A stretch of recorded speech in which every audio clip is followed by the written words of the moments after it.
Well, good morning, folks. We have big demolition coming to you from the Cape Cod Animal Hospital in West Barnstable. You'll recall the fire that pretty much destroyed this facility several months ago. Some animals perished, but through quick response, many were saved. Another facility has been opened up over there. You can see the new trailers open for business. There's Dr. Munson in the distance. And here the old hospital is heading to the ground.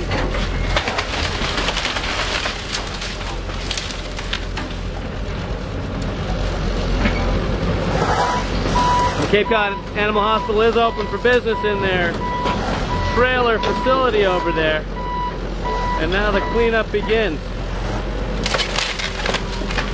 And all the cool demolition.